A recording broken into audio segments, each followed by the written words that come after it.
What if being nice isn't actually good at all? What if the endless effort to be nice is the very thing keeping people from ever feeling loved? How much of life is spent performing actions to fit the mold of goodness? Smiling when it hurts, agreeing when it doesn't feel right, saying yes just to avoid disappointing someone else. But trying to be everything for everyone leaves people feeling like nothing inside. And by the time they realize it, it's often too late. This is the silent struggle of nice people. The ones who make everyone else comfortable, but never feel safe enough to show who they really are. They spend years fine-tuning their image, only to wake up one day and realize they've traded authenticity for acceptance. The trap of approval seeking. Chronic people-pleasing isn't kindness, it's survival. It's the nervous system screaming for safety, because somewhere along the way, the idea of safety got tangled up with staying silent. Maybe it started early, learning that approval came faster when needs were swallowed and smiles were forced. Or maybe it came later, with relationships built on proving worth instead of being worthy from the start. Either way, the result is the same: living for likes, compliments, and unspoken thank yous, while quietly starving for something real. And here's the paradox: the harder people try to be liked, the less they feel loved. Because constant performing is exhausting. And when someone spends all their energy playing a role, they never get to experience the relief of just being. What feels like so-called selflessness, more often than not, is fear. Fear of rejection, fear of judgment, fear that showing up as the flawed, complicated, messy human they are won't be enough. But being liked isn't the same as being loved, and bending over backward to avoid rejection often means rejecting yourself. So prioritizing peace over honesty doesn't actually create peace. It creates internal suppressed tension.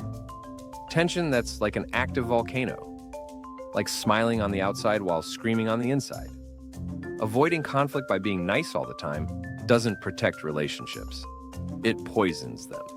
It builds resentment brick by brick until one day the wall is too high to climb.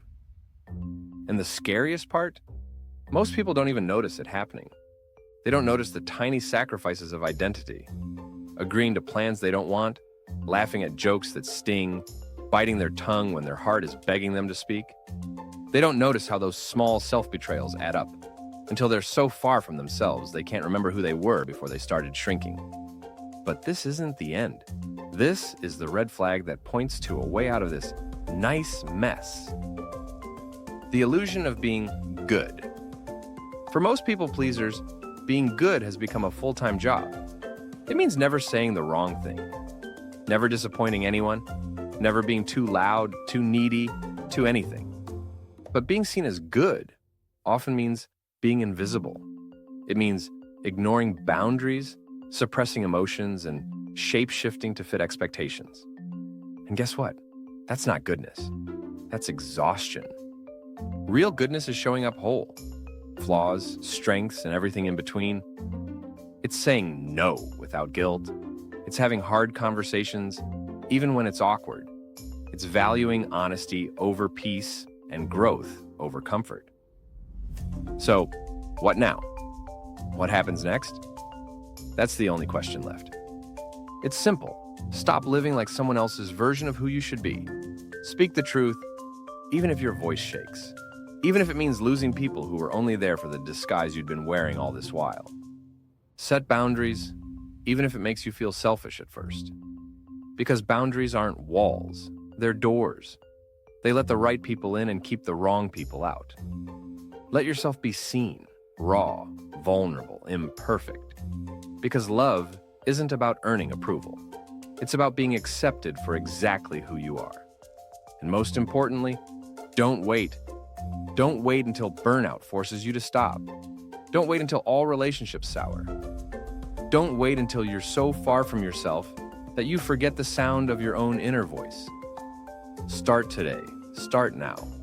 Because no one but you can give you permission to be yourself. And the longer it's delayed, the harder it gets to find the way back. So, stop trying to be liked. Start learning to be loved, starting with loving yourself enough to show up fully in your life.